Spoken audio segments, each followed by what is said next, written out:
Before we begin today's video, I just want to say thank you to everyone who's watched these series of videos for the past month or so.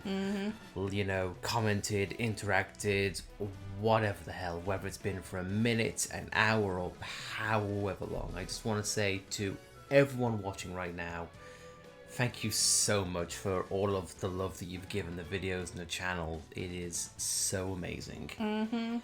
On that note, hey everyone, welcome back to Xenoblade Chronicles 3 News Drops. This show, as of the 28th of July 2022, is a special day for us. Very, very special day for us. But we know why you're here, so let's get into the video right now.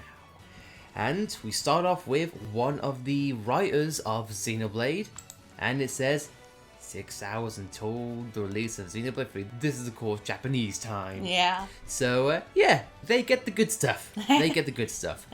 But however though, let's get to the main thing now, and this is another Ask the Developer interview courtesy of Nintendo of America. And we didn't clarify this last video, in which case I do apologize. It has Tetsuya Takahashi, the director, Ko Kojima, the producer and another director of the game, and of course the development and planning production group, Amanda Genki. Yeah, we originally looked at the Japanese version of this article, so we couldn't understand what those said. Well, we have amended that right now, and here we are. And we are not going to go through this in its entirety, but we are going to definitely go over the highlights of this interview. And for me, this is just amazing stuff. Yeah. How Monolith goes above and beyond. And we are just going to slowly scroll through the article, but as we go through each segment, we are just going to talk about what they mention. And it's basically with the attires and the outfits of all of the main 6 characters. It wants to generate a more serious and more mature and more professional style. Yeah, they even made the characters taller to reflect this. It kind of coincides with how the original goes. Because, yeah, sure, it wasn't very flashy and very, you know, anime. It was, like, somewhat down-to-earth, mature designs. Opposed to Xenoblade 2, which had definitely a more brighter, more animated, and more, well, Whimsical. Yeah, I suppose so, in that sense of the tone. And you know what? It matches the games respectively, but this is the game, like, growing up and getting more serious with itself. And for me, it also goes to show in the design production of some of the characters. Most notably in this segment here, we get to see how Noah and then somewhat Mio's design was sort of produced and just the development cycle. And they had a lot of trouble getting Noah's design the way that Tetsuya wanted it to be. Yeah, because he's like, no, this doesn't look like Noah, try again. No, it's like, is it too lighthearted? Is it too serious? Is it not professional enough? It's like, nah, you know what? It could be. A character needs to exude a kind of aura, a kind of personality trait, just on circumstances alone. And that's not all. We also get never before seen concept art. And for me, I'm going to imagine that this is going to be seen in the art book that's going to be seen in the collector's edition. So like a sneak preview, if you will. But for me, yeah, I kind of see what this interview was going for. Not intimidating, but not soft-spoken and weak. Just like, yes, I can do this if I try. Kind of like Shulk. Yeah, in some ways.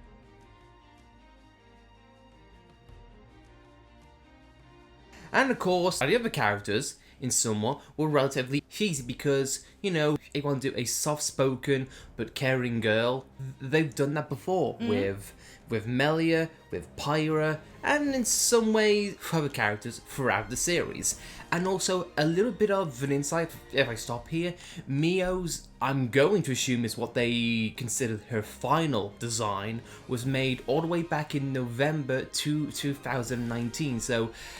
So this game has been in production at least for 3 years. Even before the definitive edition. Yeah, and this is like their final design. We don't know what the beta or what the initial draft designs of these characters were. Didn't Takahashi say that he's been working on 3 since the original? It wouldn't shock me. But, like, when did it stop becoming Tetsuya's, like, hobby in the background to, yes, Monolith Soft, let's officially kickstart Xenoblade development. And this has been talked about before. Monolith Soft does have different teams working on different stuff. They had a smaller development team work on Future Connected, the definitive edition, and while other teams are off doing other things. And we do know that Monolith is actually working on another new entirely IP. So this is just not just 2 teams working on something, a remaster of Xenoblade and also a new Xenoblade game. There's like something entirely different going on here.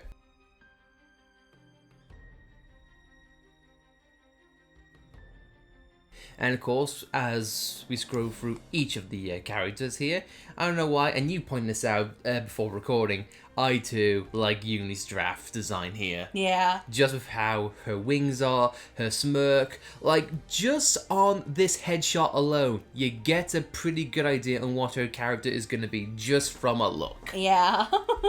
And now for me, this is something that I love about the design team in terms of its 3D development, because you are always going to have a difficult time transitioning between a 2D image to a 3D model, because you're going to have clashes with art style. What looks good on paper may not work in a sort of 3D environment.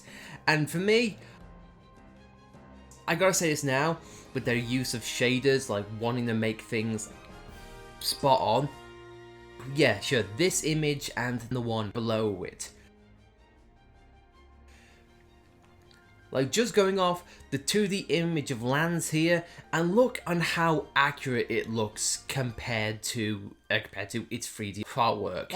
There's not a lot that's changed, and for me, on the glance, you wouldn't be blamed if thinking, wait, which one's which? Yeah, the hair looks as good as 9S's. Yeah, and for me, I think Senna's illustration to 3D model looks amazing. Yeah. Because you got the hair highlights right, you got the visual effects with the fire pretty much spot on, you've got her structure right. It's like, they made this transition lovely. Yeah. And as a 3D modeler, I gotta say, I know how difficult this is to like make an art style coincide with how it looks on paper, so I gotta give Monolith Soft product credit for this. Yeah. But not only that, this is my favourite part of the interview, I think, for many reasons.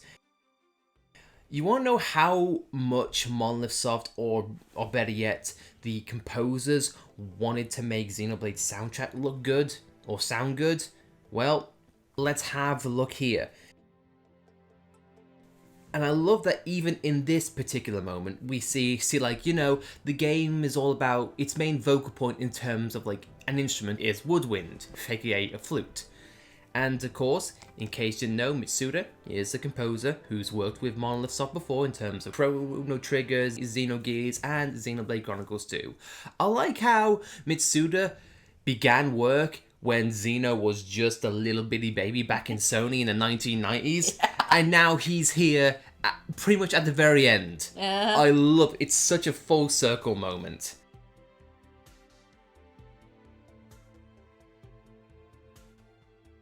And of course now they talk about how a flute makes sense, because, and I just love this aspect here.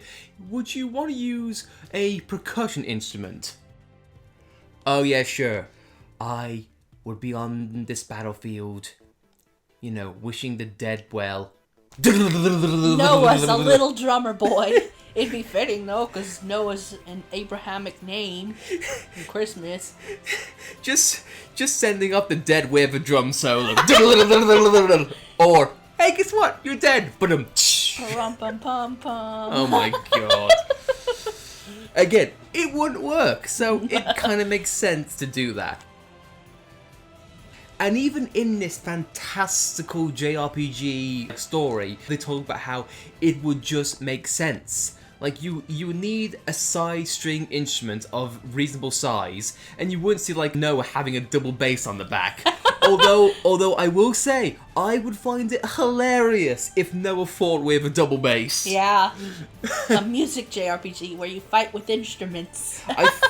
It's like, yeah, sure, Noah's gonna kick your ass without an electric guitar. I just love the question of, wait, where did this come from? I just find that weird, but honestly, really, really love it. It's like Amy Hammer moment. It's called Hammer Space for a reason. But anyway, though, yeah, they chose the Shinobu flutes because it made a lovely sound and it's Japanese, and you know, it is part of that culture. And now it's like Mitsuda-san used to use the flutes because it has to be used in touching scenes. And again, stringed instruments, it makes sense, it fits, but in terms of like feasibility, yeah, wouldn't look right. But now here comes my favourite part of the interview. For one, it says here, a life sent on, which is one of the main flute pieces in which we heard when the music started going around, that it was actually one of the first tracks that Mitsuda ever wrote for the game. And for me, makes sense. But now we get to one of the biggest pieces of credit I gotta give this, at the studio. We wanted to make this sound different. So what did they do? They made flutes. They made actual physical instruments. From scratch. Yeah, because they didn't like the way that other flutes sounded. It's like, no, it's too high, too low, doesn't have a good pitch. And for me, they just said, yeah, sure, let's make flutes. I just love that quote, like, yeah, let's make flutes. They're like at a design meeting, or they're just chatting, and then just one person pipes up, we should make flutes. And for me, it honestly sounds amazing, and we also get to hear a little bit of it in actual work, in actual studios here. But I'm going on to see how it was designed at Monolith, using designs, but also sent off to be lustered like this.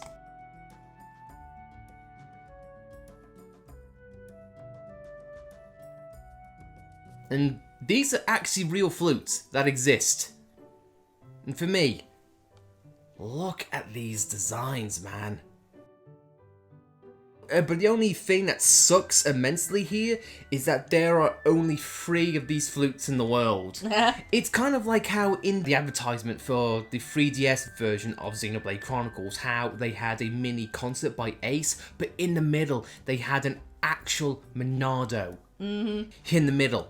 Like a proper Metalcraft Monado. And I kind of hate that, because I look at the flutes and I look at that Monado and think, I want that! Or the Nopon plushes they display sometimes. Yeah, it's like, come on, man. I know you can make your own, but they're not official, so... I know. But still. And they're not just for looks. They each have different uses. For example, the black one, which is Noah's, and the white one, which is Mio's. The big one, obviously, has deeper tones. And the white one, well, has higher pitched tones. Again, coinciding with the characters' physical traits and their personalities, honestly.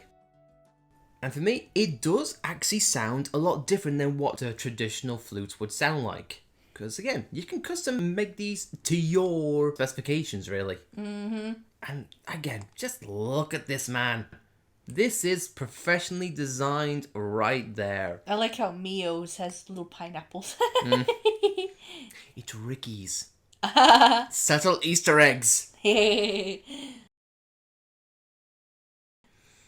And of course, yeah, sure, we get to see in this one clip here, Mitsuda actually playing one of Mio's flutes. A clip in which we will play for you right now.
Sounds very oriental. Noah's one does. Indeed. But again,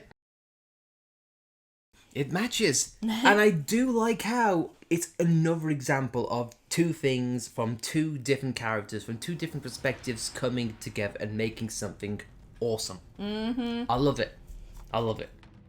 And now we get into how many songs or how many music tracks there are in the game, which we have 140 musical tracks to look forward to, including short little jingles.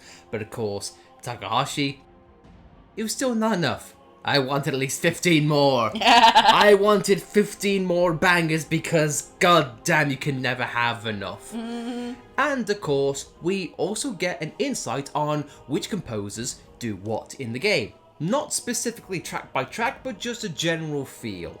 Which, of course, the main story related was done by Mitsuda, Marianne-san, and Kyoto-san. The music tracks related to the environment were composed by Ace and Hiramatsu. And other composers who helped us, which I'm sure will be credited in the game. I think we can all join the musical tracks together smoothly into one cohesive piece of work in this film, so I think we'll be able to bring out each composer's unique characteristics in many musical tracks by utilising the knowledge gained by the previous two titles. And for me, it makes sense, because with the original Xenoblade, oh absolutely, it is the Ace show. Yeah. Like, Ace did a lot of music for that game, and I know that Yoko Shimomura and Minami Kyoto, as well as other composers, they did have a hand in composing the original soundtrack. However, most of the songs which people will remember and what is widely considered, the best and iconic tracks of the game is done by Ace. I don't think that could be refuted. But of course, we do have other composers which worked here. Marianne Abenoza, I want to say that's right. I think so. Hopefully, I apologize if that's incorrect. Ayami Kyoto, which worked as a singer as well as the arranger for the original. Of course, Ace. And of course, Kenji Hiramatsu joined Ace as a temporary member and has gone on to do a lot of other great soundtracks, including the upcoming Grand Blue Fantasy game, which I personally am looking forward to. And of course, now we get to see how the cutscenes play a part in the story too. How, I should make them smaller. What about the motion capture? Or can things be made seamless? And it's not only a problem for Monolith Soft, because every single main part in Nintendo game has to always go through a bug process. And for me, this is kind of something that I feel is not going to be a big problem with Xenoblade 3's release date being pushed forward, but still, the fact that we have multiple people, multiple studios in some ways, bug checking for Xenoblade, it's going to be somewhat of a decent experience in that. And of course, Mario Club, I wish I could join you. Have wanted to for many, many years. But anyway, the fact that it's a combination of everything that Monolith has learned over the years and continues to grow and learn, dude, what can you say? Except this is just... How can I sum up my thoughts on Xenoblade 3? Or the thoughts in Xenoblade in general? You can tell there's passion in this studio because you get the feeling, and this is an important thing. This is how I compare Xenoblade 3 to something like Final Fantasy. The mindset behind making a Xenoblade game is, what would people want to see? Compared to, what do we want to make? That, I feel like, is a very distinct difference between how Xenoblade operates and how something like Final Fantasy operates. It's like, how many times can you make a Final Fantasy game and not try and retread or try to keep the things that people like? So to speak. I'm probably not making sense with this rant, but still, this just reeks of passion. Yeah. And just wanting to take everything you've learned and just try and make a unique experience. Like, they didn't want to leave anything behind. Like, we enjoyed this combat system from 1. We like these aspects of 2. These are things we love and treasure from Torna. The lessons we learned from X. Like, nothing is being left out. I love it. I love it. I'm sorry if I'm ranting, just... I'm so excited. And of course, we get one last bit from Mitsuda-san, which is, that's right, this time I purposely made a whistle from scratch. When I read Scenario Xenoblade 3, this time I thought that I could never express it with the whistle of the thing. Yes, whistle of the thing. So I made a special order for this Noah and Mia whistle, which are only 3 in the world. The lacquer is very beautiful. I want these. I want these. Like, officially. But you know that someone, whether it's Etsy, Redbubble, or whoever else in the world, they're gonna make these. Yeah. But still, though, the fact that they make them just for the game itself, it's so freaking awesome. They look so smooth. They look so shiny. I don't even know how to play a flute. No, but I don't still, either. But still, though, it looks good. I put it on a stand, and I'd leave it there, and I would have it. I want a gold flute. But either way, guys, that is going to be it for the video. And, well, Xenoblade comes out in a day. Tomorrow. For some people. I think it's time that we can talk about this, I think. Do you think so? Okay. We don't have to wait until tomorrow. Pretty much right after we've done this video and after we've done recording and editing it and whatnot, well, we got places to be. We got things to do. We got 6 Noahs to talk to. Yeah, guys, we got an early copy. So, Nintendo, the Monolith Soft, thank you very much. And we'll see you later. Until then, guys, if you like this video, then please be sure to like it. What did you think of today's video? Would love to hear your thoughts. And again, thanks so much for all the love you've given this channel. I very much appreciate it. But of course, if you want to stay up to date with all things Xenoblade, because even after release, we are still going to be talking about this. Yeah. No matter what. If it's like other news, other Easter eggs, we will be here to cover it. We've still got one more interview chapter to read as well. Yep, so this isn't the end of us two sitting on a sofa and just rambling about the Xenoblade. Nah. Absolutely not. But again, if you want to stay up to date and want to see our Let's Play of Xenoblade 3, then by all means, please sure to subscribe to the channel. But until then, I've been Lightning. I'm Alice. And now, we have to say goodbye to our lives because Xenoblade 3 is going to engulf it. God freaking damn it. Oh, guys, thanks for watching. We'll see you next time.